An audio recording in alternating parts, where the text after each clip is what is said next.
Okay, thank you. We'll be starting with the third part of this course, which is environmental assessment. When we are thinking of a strategy, it's very important to make environmental assessment before designing any strategy, because a good strategy is a strategy that is suiting to the environment in which we are operating. So the environments are generally categorized into three big domains, while it has different topics under each. The first one is natural environment. It depends on your business. Not all businesses are required to address all the natural environment variables. Maybe it depends on the business type you are in, but some businesses are affected by those natural environments, and they need to address those issues in their strategies. So the natural environment includes physical resources like land, plants, wildlife, animals, the climate, the air, water. These are natural resources, to mention some.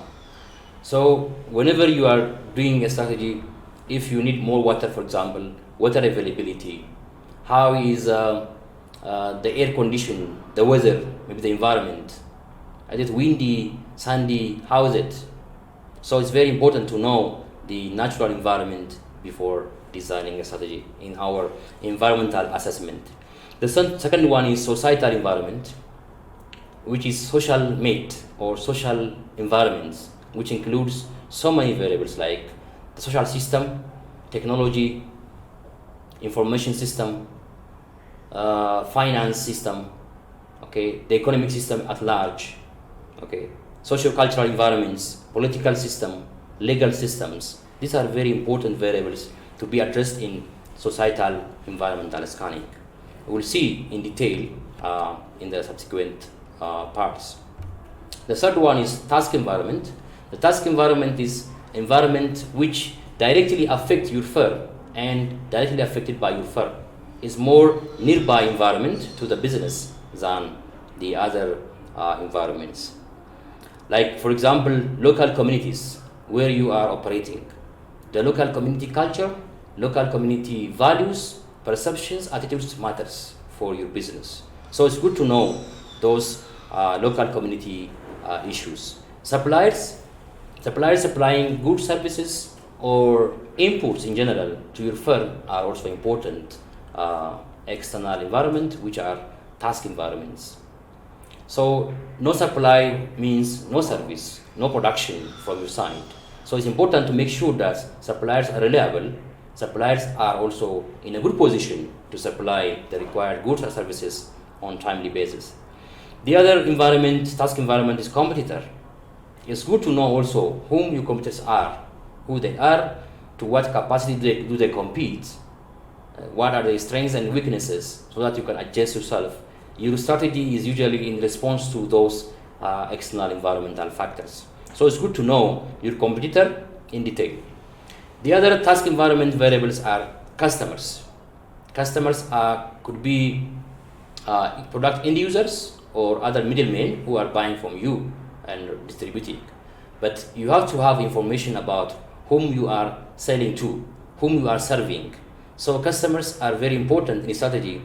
As in your mission previously, the reason of existence is to serve the community, to serve the customer. To serve the customer, you need to have the information about those customers. What do they need? How they want to buy? At what time? What is their purchasing power? These are important issues about customers. Employees, your internal staff. Employees, employee motivation, employee work behavior. Okay, labor unions, how strong the unions are, and these are also other special interest groups who regulates, who are nearby to your business, like maybe activists or groups who are maybe about human rights issue concerned organizations are there. So trade associations also are important variables to be considered in task environment. As I told you earlier, I will be also dealing with the second societal environment. I will be looking into it additionally. So in the societal environment, as I've mentioned, are economic factors, technological factors, political, legal, socio-cultural are there. But mainly, let us see some of the issues. The first one is economic environment, which is societal. Is society created environment, social created environment. One is maybe interest rates.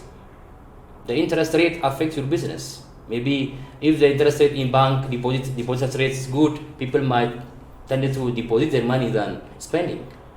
Okay, or if the interest rates for lending is also higher, maybe borrowing capacity of your firm is also lower. That's good to know before devising any strategy. Inflation rates. The inflation rate also have significant impact on your business. Therefore, it's good to know the rate of inflation, how it's going, and how we can mitigate also if there is anything that we can do. Others like global financial system. That's also economic factor that we also need to address as international environment. Second one is technological environment. How is the technology trend going on? How is the growth of technology in the industry, and specifically in your industry and generally in the country, in the world? And where are you in that terms? It's very good to know all these technological variables. The third category is political and legal environment. Political stability of the country, the legal system, the court system, the law of contracts, dispute settlements, okay, political unrest in case it is there, okay, rebels, other law-related issues, tax laws. These are important issues in the societal environment. The last one, socio-cultural environment, lifestyle of the people, okay, consumption pattern, growth, birth rate, death rates, education. These are all important societal environments. So with this societal and the task environment, we do have another important analysis which is called ANSOF matrix or industry competition assessment, okay, where we are going to see the businesses, okay, in terms of competitors and our firm. But before that, let us see the industry competition assessment, how competition goes on in an industry. Competition is existing between firms doing similar or same businesses. So there is a rivalry among existing firms in the industry. When potential entrants, when there are new entrants coming to the business again, the competition becomes more intense. So looking at the potential entrants also is very important for a business while designing a strategy. New entrants are so many in number when the industry is attractive and when entry barriers are not there. So look at it and design a strategy, okay, that will help you come out of such problems if you are in the industry. Maybe you can use differentiating yourself. Even if there are so many entrants, you can have a differentiated product whereby the customer can easily identify you and will not be switching to the new entrants. So new entrants are threats to the existing industries as one of the competitive force. The second one is substitutes. Substitute goods and services also are threats to existing firms, because when there are substitutes, people can choose or willing to go for the other in your absence, or maybe when you are far away in location from the existing firms. Other competing forces are buyers, bargaining power of buyer. Buyers also exert significant force on industry when especially they are formed in unions. Okay, unionized buyers will exert force on the sellers or the industry.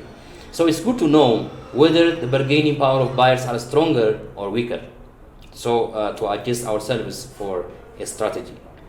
And the last one is suppliers bargaining power. Bargaining power of supplier is also important variable.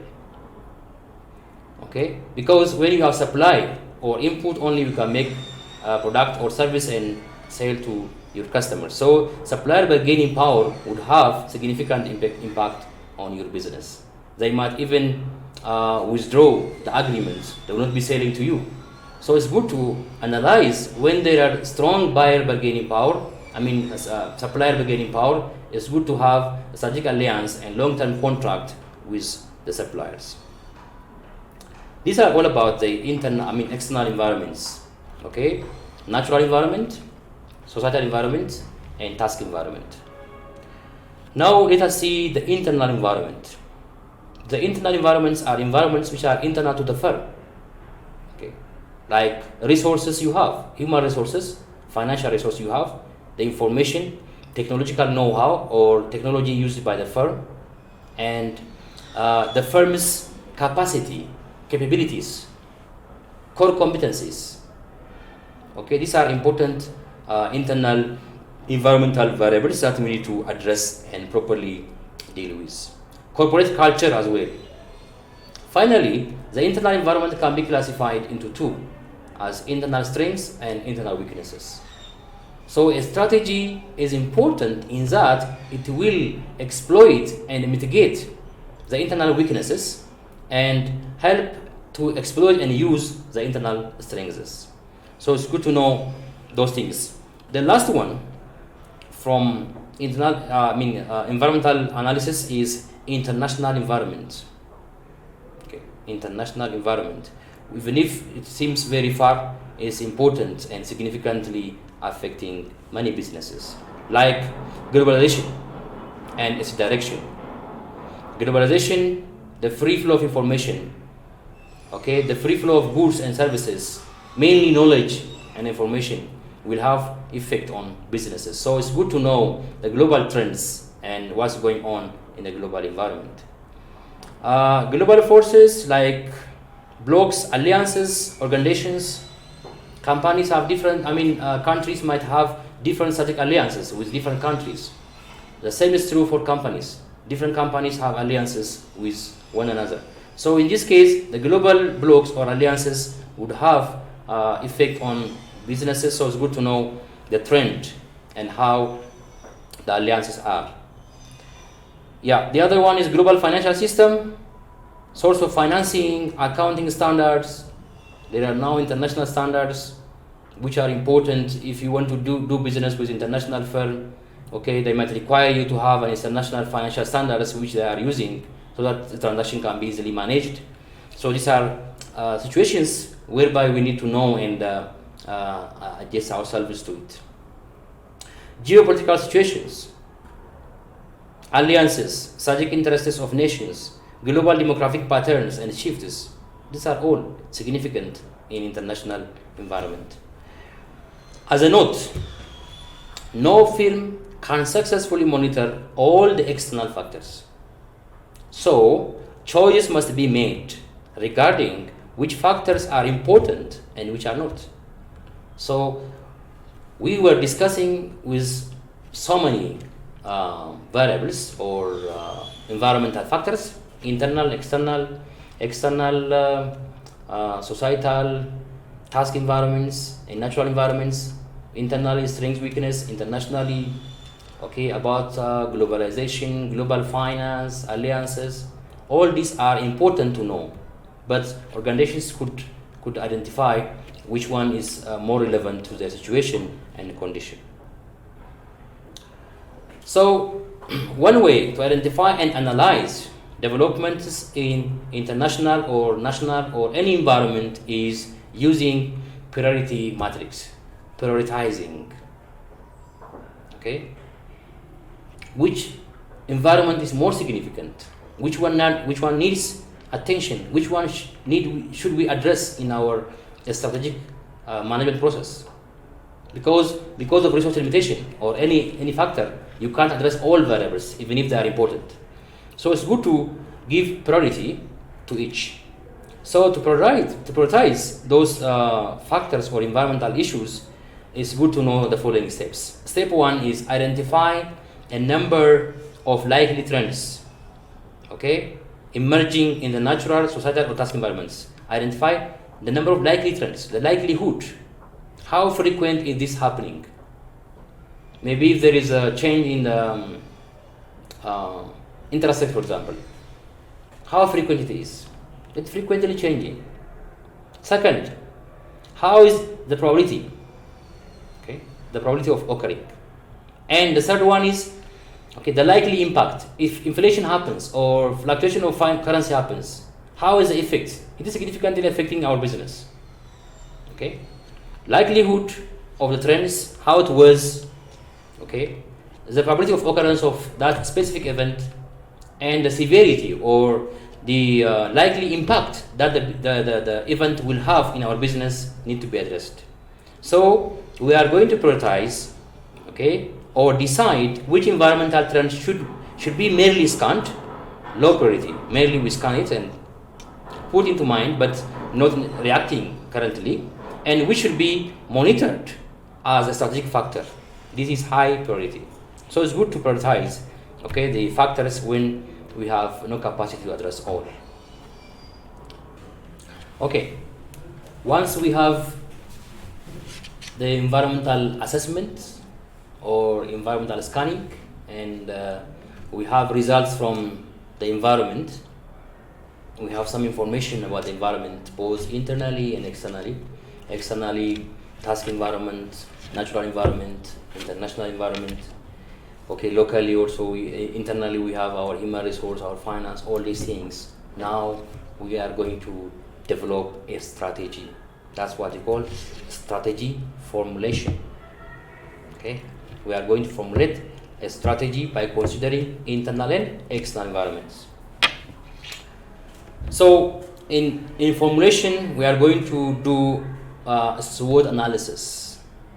The SWOT analysis is a very important situation analysis tool to devise or to develop a strategy. So strategy formulation begins with situation analysis. It's the process of finding a strategic fit between external opportunity and internal strengths.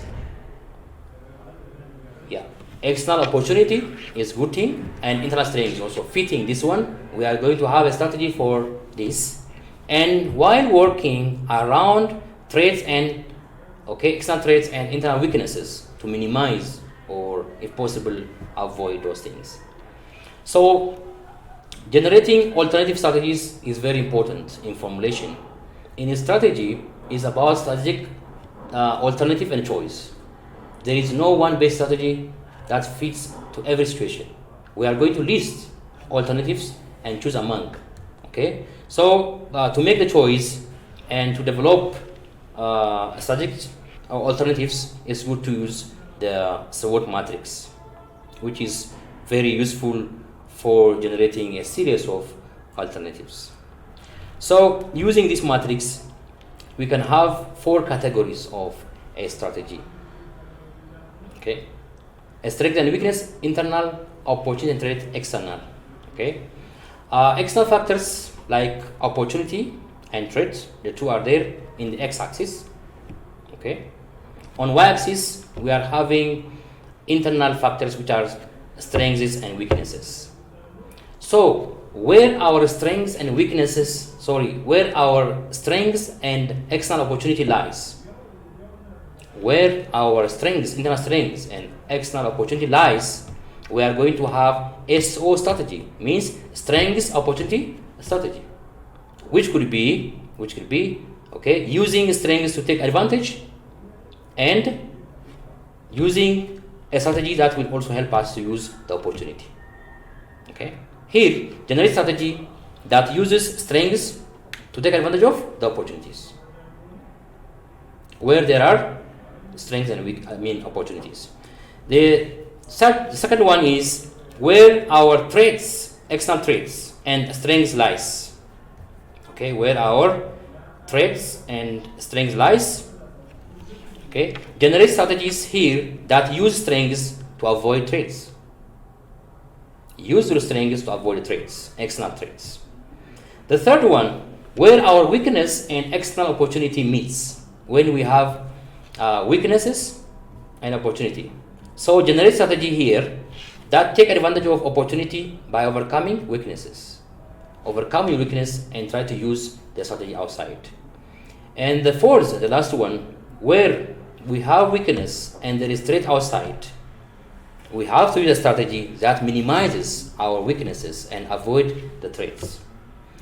So in general, it's important, okay, to link the strengths and weaknesses internally with external weakness, opportunity and threat. That way we can design a strategy that will fit better. That will help us use our strengths and opportunity, minimize the weaknesses and the threats. So, since we are on the strategy formulation, let us see some business strategies. Business level strategies. We have corporate, business, and functional. Okay. In business strategy, we are focusing on improving competitive positions to become competitive compared with other firms, to become better than competitors in as many aspects as possible. Okay. So in business strategy, we have two possible strategies. One is competitive strategy, battling against all competitors for advantage. That's competing to become better in maybe product quality, maybe location, customer attraction or customer handling, market share. We are going to find a competitive whole, okay, where we can be better than others. That's what we call competitive strategy. The second one is cooperative strategy. Cooperative, working with one or more companies to gain advantage against other competitors. It's also a strategy to cooperate and work with some firms or some companies to compete against others and have even sometimes alliances and blocks. So let us see the competitive strategies. We have competitive and cooperative business strategies. The competitive strategies, according to Michael Porter, there are two generic competitive strategies for outperforming other corporations in a particular industry. The two important generic ones are lower cost and differentiation strategy. The first one is lower cost strategy. This strategy is where the firm competes, okay, to lower or reduce its costs by working on efficiency. Okay, is ability of the company or business unit to design, produce, and make a comfortable, comparable product more efficiently, low cost than its competitors. When you are low cost producer, you are possibly selling at a little bit lower prices, and then you could have more sales. So low cost strategy is about working on costs to minimize, okay, the expenses. This low cost strategy also can be classified into two: cost focus and cost leadership strategy. Cost focus is when you are focusing on a specific market segment for low cost. Okay, you are trying to minimize the cost, maybe reducing as well the quality, sometimes compromise, and sell at low price. That's what you call cost focus strategy. While cost leadership is you are going to be least cost producer in all terms compared with other competitors, and then you are selling at lower price to the whole market than focusing on specific niche market. The second generic competitive strategy is differentiation. As the name implies, differentiation is all about making your product unique or different from competitors' products, maybe in quality, in any attributes that's deemed important. So it's the ability of the company to provide unique and superior value to the buyer in terms of product quality, special feature, or other after-sale services. By doing so, the firm can be in a better position to satisfy the customers and get more customer satisfaction and more sales volume and market share, okay, compared with other competitors. Like the lower cost strategy, differentiation strategy also has two dimensions. One is differentiation focus, and second one is differentiation in general. Okay, so differentiation focus is where you are differentiating a product for a specific segment group. Okay, not for the whole market, not as a whole. You are making unique and superior value to the buyer, specific group of buyers, not for all. That's what we call differentiation focus, while differentiation strategy as in general is about making the product unique for the whole market. It's all about how you see the market as a whole or part of the market you are serving. The second one is cooperative strategy. As I said earlier, it's very important to cooperate as well than compete, especially when you are few in number in the market. It's good also to have some cooperative agreements to benefit from the more demand available outside while you are very few in number like that. So we'll see examples. A company can also use cooperative strategy to gain advantage within the industry by working with other firms. The two general types of cooperative strategies are also strategic alliance and collusion. There are strategic alliances and collusions. A strategic alliance is when two or more firms form alliance, okay, to work together for common good. Like for example, having common research and development center. Okay, so it's a long-term alliance, cooperative arrangement between two or more independent firms or business units that engage in business activities for mutual economic gain. The two or more firms are independent. They do have their own strategy differently. They do have their own customer leadership style, different things are there.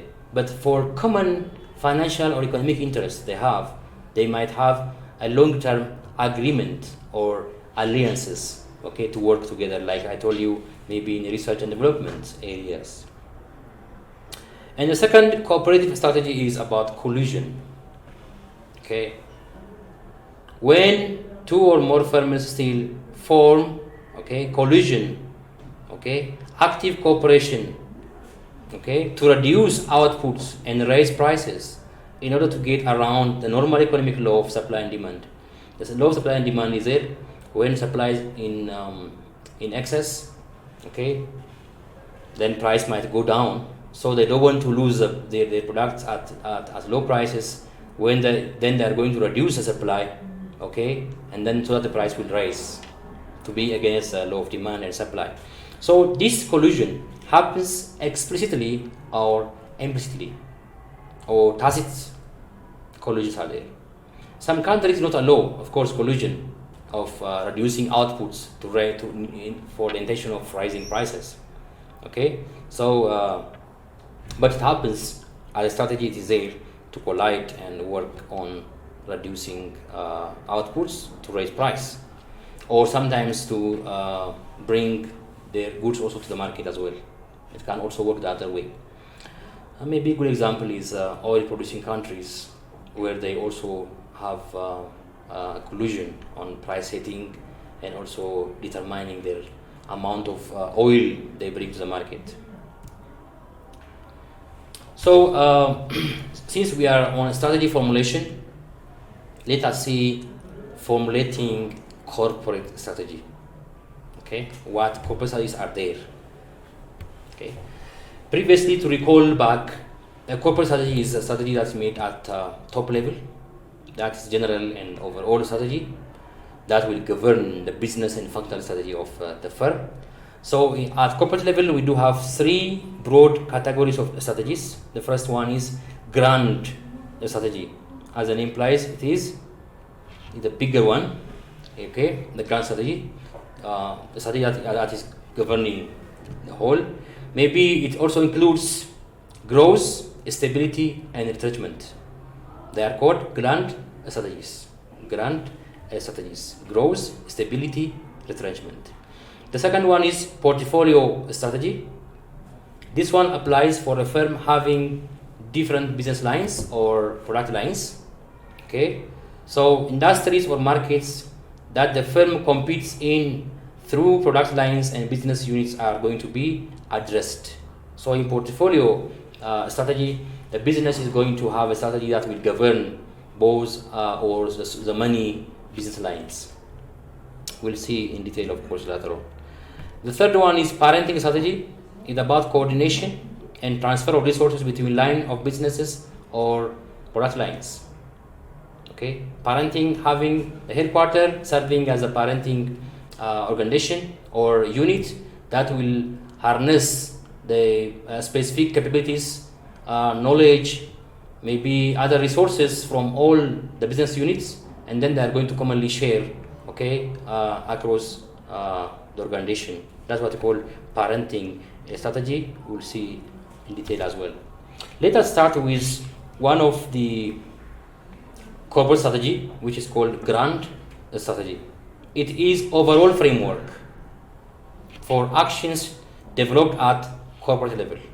It is most commonly used when corporation competes in a single market or in a few highly rated markets, not significantly different markets. So there are three basic grand strategies that companies choose to pursue, like stability, retrenchment, and growth. Maybe sequentially we better call stability, growth, retrenchment. Let us see the three strategies. Corporate stability strategy. As the name implies, stability is about when the firm want to be stable. The market share is good enough. The profit is satisfactory. The company is interested the company is already doing well with the current condition. So they want to maintain the existing condition. So they can use stability as a strategy. The organization is satisfied with its past performance and decide to continue to pursue same or similar objective. In this case, they can choose a stability strategy. This is a grand one. More specific strategies are going to be crafted at business and functional level. But the corporate strategies will give direction that we want to be stabilized. Stability is our strategy as a grant. Then you are going to devise a mechanism or a means or a strategy specifically that will help to be stable in the units. The second one is corporate growth strategy. This is when the company sees some opportunity, okay, some attracting event that will help you to invest more and grow. They do grow faster than the market in which their products are sold. They tend to have larger than average profit margins. You see, larger than average margin profit, therefore they might go for investing. If your intention is growth at the grand level, you will have a different functional strategies that are geared toward this growth. Maybe HR strategy, for example, you can have more hiring, more human resource development investments. Maybe finance also, they do have similar strategies. Okay, so growth strategy can be classified into two. Growth strategy can be classified into two. One is concentration, second is diversification. Okay, it's a growth now. Concentration is a strategy where you want to grow with the line of business that you have, not additional one. You concentrate on the business you have, but your growth can be either vertical or horizontal. Concentration is a growth where you move vertically or horizontally. Vertically, for example, you might have backward integration or forward integration. Backward integration is where the firm wants to integrate back, okay, replacing the place of suppliers, supplying their own product, raw material or input, okay, and producing and selling. Forward integration is also a possibility of going forward, replacing distributors, wholesalers role, having maybe your stores in different areas for same product. That's what you call concentration strategy. Horizontally also, you can have different branches, different geographic areas you are going to cover with the same product. These are concentration, growth, grand strategy. The second one is diversification. As I have touched it previously, diversifying is engaging in a different line of businesses, similar or different businesses, but different. Okay, diversifying. So in diversification, we do have also two diversifications: related and unrelated diversification. Unrelated. Related means if you are in a service industry, for example, in banking industry, you might have similar service with banking products. Then you can have diversified. Or unrelated, you are in the banking service or banking sector, you could have another manufacturing, maybe soap manufacturing, which is not related directly with it. More specifically, if you have a restaurant, for example, okay, you want to diversify, you will also have bar. This is related diversification. Restaurant and bar, consumers or customers might have the same interest. So this is related diversification. Unrelated one is, as I said earlier, a different sector, different business is okay. Anyways, concentration or diversification strategies are growth strategies that are made at corporate levels. The third one and the last is retrenchment. To retrench is when the firm is in a weak position to compete, weak position of competing, the firm might choose to retrench or reduce investment. Okay, so a company may pursue this strategy when it has a weak competitive position in the same or all of its product lines, resulting in poor performance. Sales are down and profits are becoming losses. So in this case, there should be a strategy of reducing your investment, sometimes even to the extent of sellout or liquidation. Sometimes they call it the golden parachute. When the business is going to decline and profit is no more there and it's lost every year, then it's good to slowly go out of the business, collecting your receivables, settling your debts, and smoothly selling out, becoming captive company as well. Okay, there are so many means of using the retrenchment strategy. So finally, the corporate one, we have corporate level strategy, as we have said earlier. Okay, business level and functional level. The corporate, we have grand portfolio and business, parenting strategy. Among the grand strategies, we have growth, stability, and retrenchment, which we have discussed. Now let us see portfolio strategy. In a portfolio strategy, one of the most popular aids of developing corporate strategy is the use of, Boston Consulting Group matrix. I have touched it previously. This is a well-known portfolio planning model or method. So we are going to deal with this. In this method, in the Boston Consulting Group matrix method, the first step is to identify the various strategic business units or SBUs.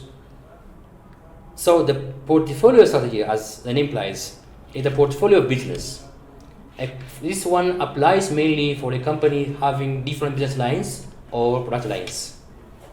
Okay, in this, the company is going to have different strategic business units, that are going to be governed under one portfolio strategy. The strategic business units of the company has a separate mission and objectives. Different lines of business, but under one umbrella.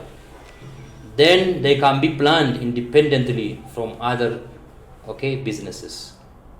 But they do also have common portfolio strategy. Coming to the Boston Consulting Group matrix, which is a portfolio strategy development tool. In the Boston Consulting Group matrix, they are going to use they have used the two axes, and y and x axis. On the y-axis, the market growth is put. Market growth, low market growth, and high market growth. On the x-axis, market share, low market share, and high market share. So, for high market share and high market growth, they symbolize with star business or star line of business, star business unit. You can have 4 business units, for example. So one business unit is star, a business unit with a growing or high market share and high market growth. High market share and high market, that's what you call the star product. The second one is question mark business units, is with low market share and high market growth. The market growth is high, means market is growing, but your share is very low. The third one is low market growth, but high market share, which is cash cow. And the last one is low market share, low market growth, which is symbolized by dog. I will explain this one in detail. As I said earlier, you are having a portfolio. Let me explain the Boston Consulting Group matrix in details. As has been said earlier, the business has maybe 4 product lines or business units. So in portfolio, maybe one is star product. The star business unit is a business unit that needs more investment. Star and question mark are cash hungry, or they need more cash, more investment to become cash cow. The star become cash cow, and the question mark becomes star. So starting from the star, often they need heavy investment to sustain their growth, because the market share is high and market growth is high. So it is good to invest in this business line for this business group. Okay, eventually their growth will slow down, of course. The cash cow is a mature business, successful business that needs little investment. Okay, here you are going to manage to continue for profit, because the cash flow is very good, profit is very good. So you are getting more money from the cash cow. So this more money could be invested to another business unit, which is under the umbrella of one business, one company, but different line of business. It can be invested there for further growth and become cash cow. Okay. The question mark, it has a potential to grow, okay, but requires substantially important investment and huge investment. Okay. So managers have to think about this question mark, whether to invest more on it or not. They have to see the growth pattern. And the final one, dog, generates enough cash, of course, to break even, but it doesn't worth investing, okay, for future returns. So in conclusion, a business having a portfolio strategy, they need to identify which business unit is at cash cow stage, which one is at star, question mark, and dog. And then you are going to balance, okay, these things and put your investment and your strategy in line with those important situations. So the corporate strategy is, the grand strategy is already done. Okay, we are also done with portfolio strategy, and we are left with parenting strategy, which is the last one for the corporate strategy. Okay, corporate parenting strategy is focusing on the core competencies of the parent corporation. Parent corporation having children, like the parent corporation is having different business units, maybe. Okay, and this is about bringing synergy, okay, by utilizing the resources of each business unit or each line of business. The primary job of a corporate headquarters is to obtain synergy among the business units by providing needed resource to units, transferring the skill, capabilities among the units, and coordinating the activities of shared unit function to attain economies of scope or economies of scale. And instead of having one strategy on one sector or one area, if it is perfect, if it's good, proved to be good, then you are going to share the skill, the knowledge among other units. This is what they call parenting strategy. Okay, like for example, having centralized purchasing. For example, if there is a good purchase unit, you better purchase centrally and then share the resources instead of having duplication of efforts, having so many purchasers in every unit, because they are one company under one parent company. So this is all about. Thank you. We'll come to the third part. This is the second part, the end of second part of our lecture on business policy and strategy. We'll see the third part by the next video. Thank you very much.